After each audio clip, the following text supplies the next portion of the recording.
Hey everybody, welcome back to Kicking It in the Second Half, KISH YZ. I'm back to cover some game twos from Wednesday night's game, May 26th. We're going to cover a little bit of the Hawks versus Knicks, and we also had the Wizards versus the 76ers, and of course the Grizzlies versus the Utah Jazz, that was a great game. I'm basically wanting to start off with that. I mean, just what a game for that one. Like that was a crazy game, and it was just a good battle game, and the series might go a little bit longer than most of us would expect.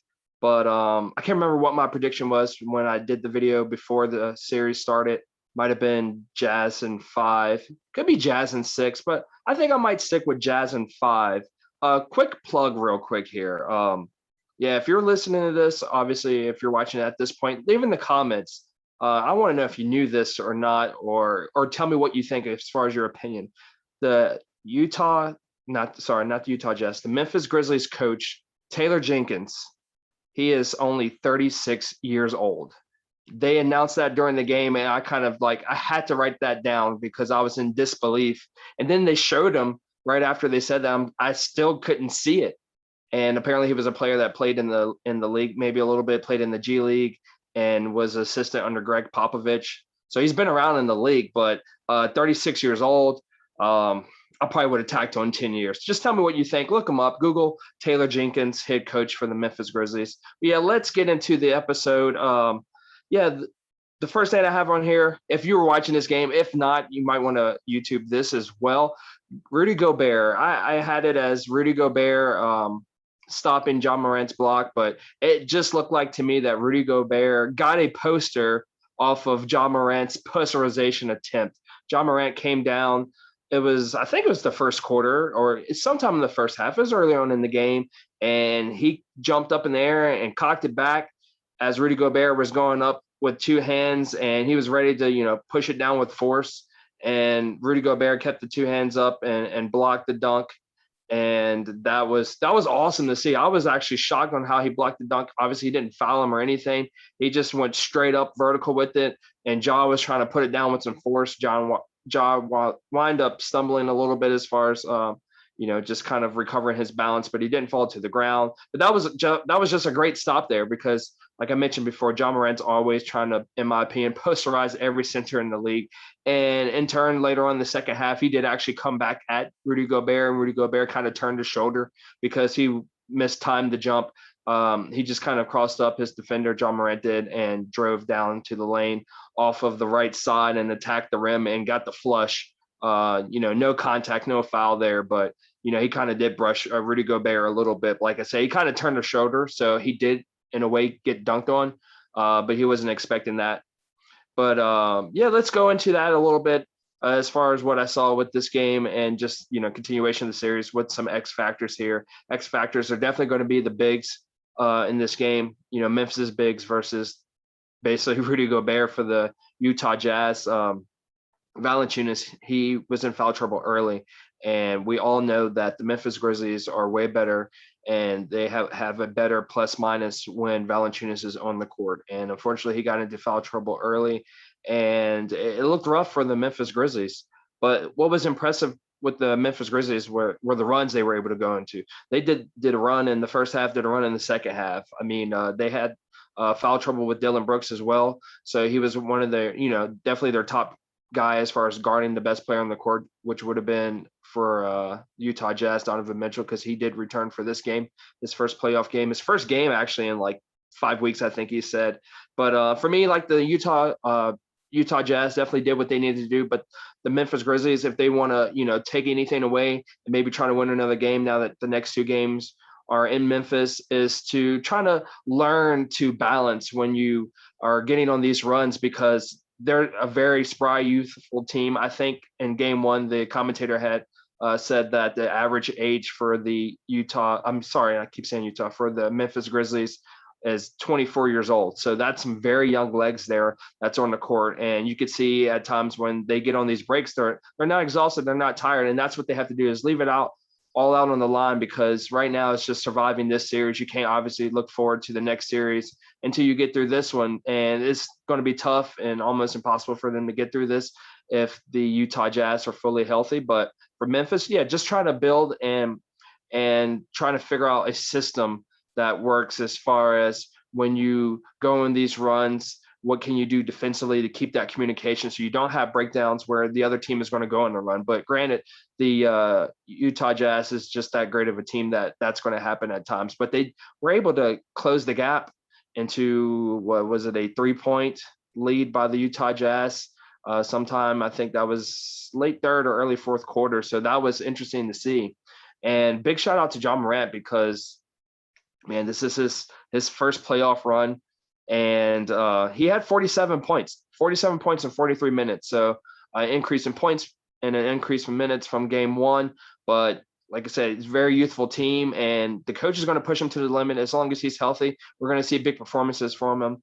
And I think another thing the commentator said about Ja's performance before he ended the game was they were just keeping track of where he ranked as far as players in the league history that had played their first two games, how many points they had scored. And I think he was like in the middle of the pack. I think he ended up finishing around second or third. I think he's had 47 points for this game and 26 points from game one. So that puts him about 73 points total between the first two games. I think George Mikan has the lead at 79. So yeah, that was very interesting to see a list of names with him.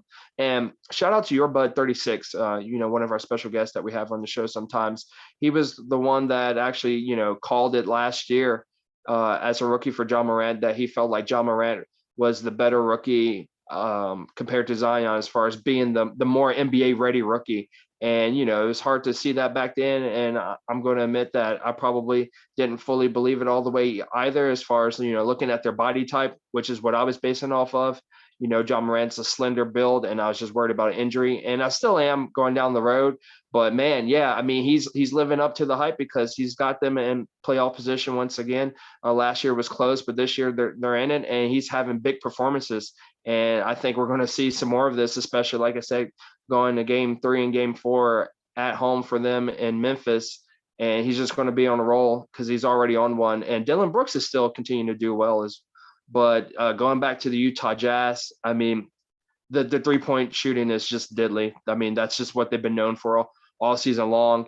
And now that they got Donovan Mitchell back, I mean, if we're looking at this team, to be honest, I wrote down, they have the 6th man of the year in Jordan Clarkson. They have the potential 3-time defensive player of the year in Rudy Gobert. It looks like he's probably going to win it this season. I would agree with that if he does end up with that. And potential coach of the year. My bad. I thought last week they had finalized the actual who won the coach of the year, but apparently I think that's still going on. So, yeah, their coach, Quinn Snyder, could possibly be the coach of the year. So that's 3 awards for one team. And I want to go ahead and say this. We might be talking about Donovan Mitchell as a potential MVP this season if he didn't get injured. That would have been a 4th category in regular season awards, because what Donovan Mitchell does for this team, even though they kept the number 1 seed with him missing, it just provides that much of an element. And he elevated his game for sure this season, improved in scoring, improved in efficiency, improved in just being a floor general and the type of player that makes the teammates around him better, and just a general leader for the team. And you could see the concentration and the focus there. I mean, tonight, Donovan Mitchell had 25 points in 26 minutes of game action on his first game in over a month and a half. So that was very impressive to see. He took a slight spill there in the 4th quarter with under 2 minutes left, where he hit the ground kind of hard on his backside. And, maybe the coach left him in there a little bit too long, but he did pull him right after, because you don't want to see him get hurt. You're going to need him further down the road for sure. But I mean, 25 points, 26 minutes, and he looked great out there when he was shooting the threes. Like, it was no problem for this guy to score. He's back to his old self. And we're probably going to see some performances like we saw in the bubble once he gets ramped up to full load of minutes, which would probably be about the mid-30s in my opinion, just depending on how tough a game. And, he might push almost 40 down the road. But, he was screaming out during the game towards the end of the 4th quarter, this is what I do, with a little bit more explicits there. But he's about business. He's definitely serious. If you just see him as an all-star, you're probably seeing him wrong, because this guy is definitely a superstar here. And if you don't qualify him as a superstar right now, he's definitely one in the making. Yeah, hopefully next season we'll see him in a full healthy season. But these playoffs, whoever's placing the Utah Jazz is going to be rough. Like I said, 4 potential award winners there. I mean, 3 if you don't want to count Donovan Mitchell, because he's not qualified for the MVP, and they've already finalized who's going to get that this season. But I mean, between 6 man of the year, defensive player of the year, and coach of the year, I mean, this team was number 1 for a reason, for most of the season, and they're showing it. So yeah, shout out to everybody who's watching this series. Shout out to the Memphis Grizzlies fans, and shout out to the Utah Jazz fans. Shout out to DeJondas, and shout out to Burgundy. I don't really know Burgundy, but DeJondas sent me, or I saw it on his Instagram, that he was trying to show some love to one of his guys out there in Utah named Burgundy. So, yo, what's up, bro? If you're watching this, I hope you enjoyed the content as well. But yeah, for real, just keep it going. Like I feel like definitely that the Memphis Grizzlies are probably going to, most likely going to lose this series, but there's a chance they could get one more game. But the Utah Jazz, I mean, they're healthy now. This is not game 1, so I really feel like it's hard for Memphis to get another one. But the way they're grinding, and it's almost like that old school Mike Conley type of feel there with Marc Gasol, that grit and grind, the way they're playing their hearts out, they could possibly get one more game. But for sure, the Utah Jazz definitely locked this one up. And speaking out of the shout outs for the Utah Jazz fans, if you like this video, give us a thumbs up. If you haven't subscribed, please consider subscribing. And if you're already subscribed and you're watching this video, anybody, please share with your friends, and y'all can talk about the content together. But I really would appreciate that. And then if you want to follow us, you can hit us up on Twitter and Instagram under KISH YZ, KISH_YZ. But let's go on to the Wizards and 76ers. I'm going to be real here. This is one of those games, because of the overlap, I didn't watch this game. I didn't watch anything. I did see a highlight right after I watched the Grizzlies Jazz game, and I knew about the slight injury to Russ. I don't think that's anything too serious. It looks like it was a minor ankle sprain where he stepped on a player's foot and rolled the ankle. I mean, anytime if you play basketball and you've done that, it's hard to play through that. Maybe give it a couple minutes, you can walk it off. But I mean, I think it was the 4th quarter or something when he did that. So it was probably no point in bringing him back, especially with it being an away game. Just prepare for the next home game in the next probably 3 days that'll be coming up. But yeah, I don't think it's anything serious to worry about. He should return, if not next game, in game 4 for sure, in my opinion. But let's speak on the part of when he was exiting to go to the locker room to end his game. There was a Philly fan that threw popcorn down on him as he was walking underneath the banner about to head into the tunnel. And that's just inappropriate. Like, I don't know if that's just Philly fans, because how Philly fans could be if you heard about them, or if that's just complete disrespect to Russell Westbrook. He's had other encounters before in the past with fans, kind of like saying personal stuff to him, and that's terrible to be subjected to that type of thing when you're basically at work doing your job. Fans are fans. You're there for the entertainment. Yeah, you can interact with the players, but to be disrespectful, I mean, it's like going to the zoo or something and treating an animal disrespectfully.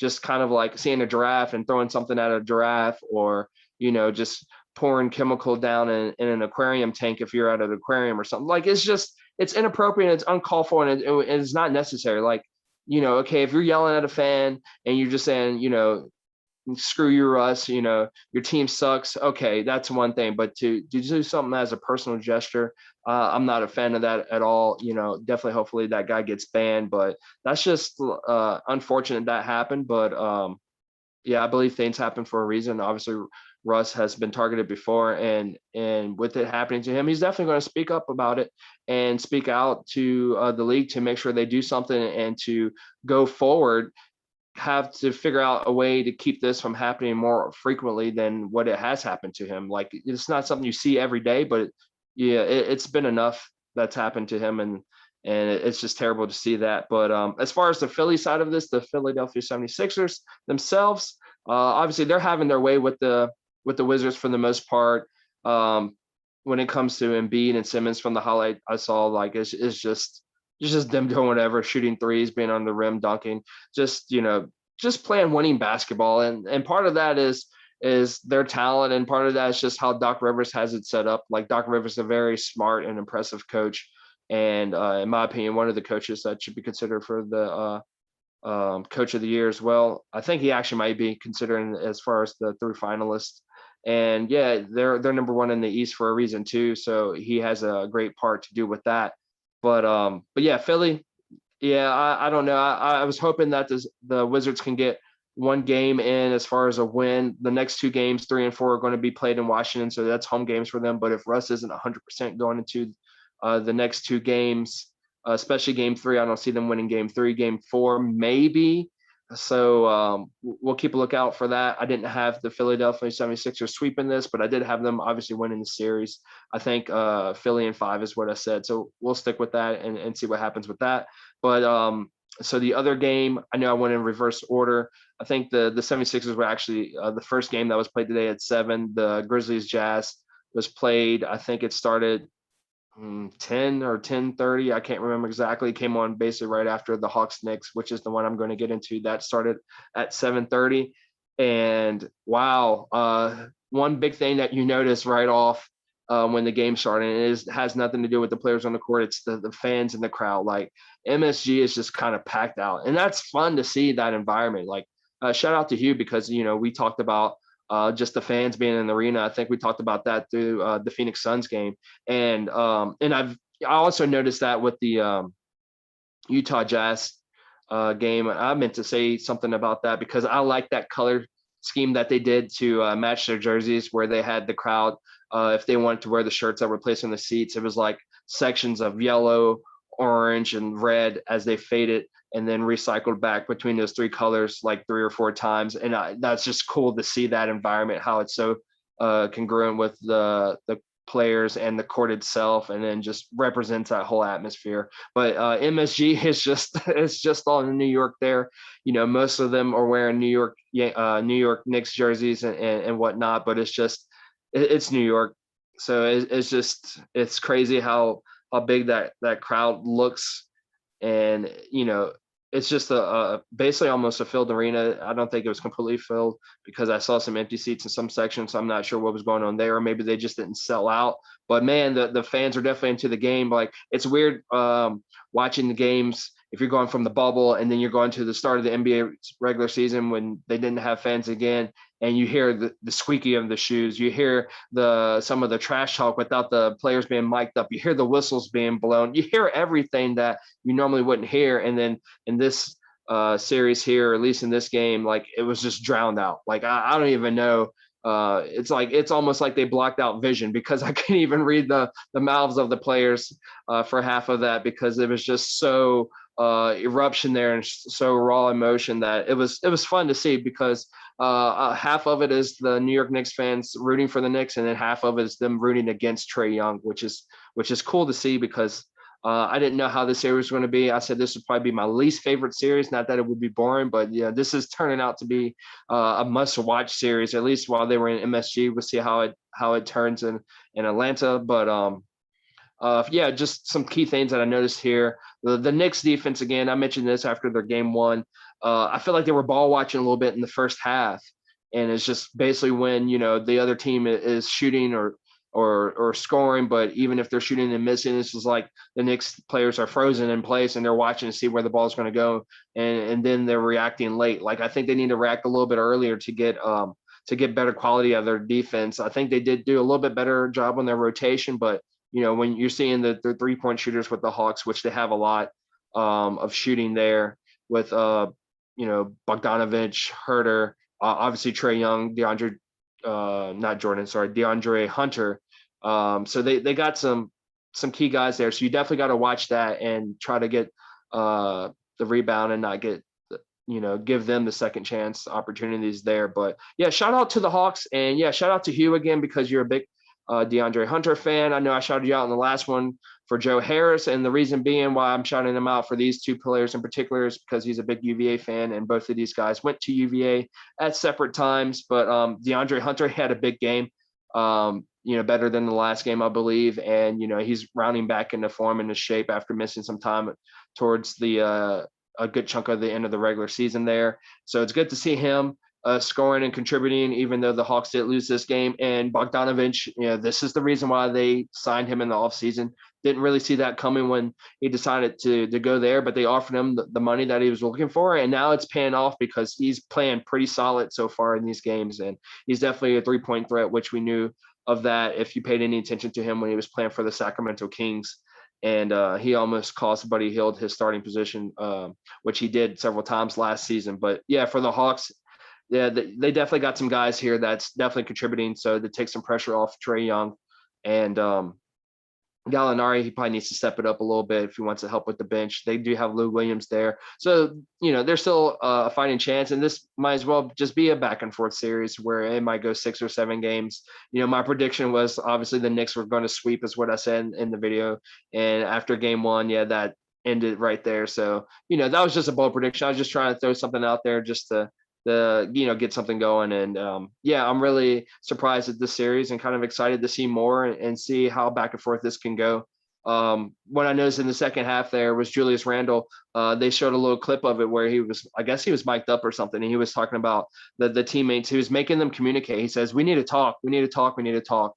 And when a player does that, they're obviously being a leader and they're seeing what's wrong. And that was one of the problems, I think, in the first game, when I mentioned their defense, because they had bad transition defense and rotational defense of who needs to go swing over to the wing to stop that 3-point shooter there. Like I said, the Hawks have a lot of 3-point shooting. So when he said we need to talk, that was partially at the beginning or during that run. I think the commentator said, because I tried to write it down when I heard it, and I didn't really realize that it was gaining that much, but I think they said that he went on the New York Knicks went on a 30-8 run. That is huge there. That's a lot of momentum swing there. Even if it was 20-8, but I think it was 30-8, and that happened sometime in the third going into the fourth quarter. And that's tremendous right there, just to bring yourself back into the game in a big way and wind up taking the lead from there. And, just feeding off the crowd's energy. Derrick Rose had an excellent performance again. I had mentioned this before we did any of the videos for the playoffs. I think I had said, it might have been in the X Factor video when I was doing this series here, but D Rose is the type of player that you look at his averages for the season in that 6-man role. He's playing basically under 20 minutes or around 20 minutes or so. It might have been up to 22. I can't remember exactly, but in the playoffs, when he gets more minutes and he gets up there in the 30s, he's going to give you at least 20 points. And that's basically what we're seeing around here. And, shout out to Coach Tom Thibodeau. He is running with his the old Bulls guys there with Taj Gibson getting some playing time there, getting plenty of playing time. And he's coming up big with some rebounding opportunities there for the Knicks. And also, obviously, Derrick Rose is one of the guys he ran with. And he actually ran with both of those guys with the Bulls and in Minnesota there for a year or two. So, couple years. So nothing new there to see him put these guys, insert them in there. And they have plenty of playoff experience from when they were with the Bulls and that year when they were with Jimmy Butler with the Timberwolves, because that was when they went to the playoffs as well. So yeah, so the Knicks definitely have the formula to win these games, but the Hawks, they're not backing down from the pressure because they do have experienced vets and they're ready to go toe to toe. And this might be a back and forth series. We might see them trade off game by game, and that's what probably will make this series very interesting. And before I wrap this up, I want to leave with you I guess something to comment on or to think about because of how the Knicks are. And I know they speculated in the future the other month, and it's too early to tell. But what would you think about Zion in the Knicks? Assuming that most of these guys are here, you're talking about the core guys, Julius Randle, I guess Emmanuel Quickly, because this is going to be down the road. Like Zion's nowhere near close to being a free agent at all or becoming an unrestricted free agent. And he's definitely, I'm sure, not going to ask for a trade anytime soon either. So, but yeah, he also has this guy there, RJ Barrett from Duke, teammate there from when they played the one season at Duke. But Zion, I'm just imagining Zion and the impact that he has on the New York Knicks fans would be crazy there to see in that Madison Square Garden Arena. Like everybody wants to play in MSG, but to play for the Knicks in MSG and to play with a group of guys that you could fit in well with, and kind of be another face of that franchise, or the face at the franchise at that point. To be honest, I don't think it really matters who's already there. If he were to come, he'd just instantly be inserted as one of the faces or just the face. And yeah, just something to think about. Like that would be years down the road, but that makes a good speculation in my opinion, because you never know. It could happen if RJ calls him up later on, like, hey, we need a team up. Sorry. So yeah, just thinking about that. But yeah, once again, if you like these videos, give us a thumbs up. If you haven't subscribed, please consider subscribing. And if you are subscribed, please consider sharing these videos with people that you think would be interested in checking us out or subscribing themselves. Once again, you can catch us on Anchor.fm, Google Podcasts, Pocket Casts, and Spotify Breakers if you want the audio-only versions of our podcasts under KISH YZ. And you can follow us on Twitter and Instagram under KISH YZ, KISH_YZ. Once again, thanks for kicking in the second half, everybody. Peace and love.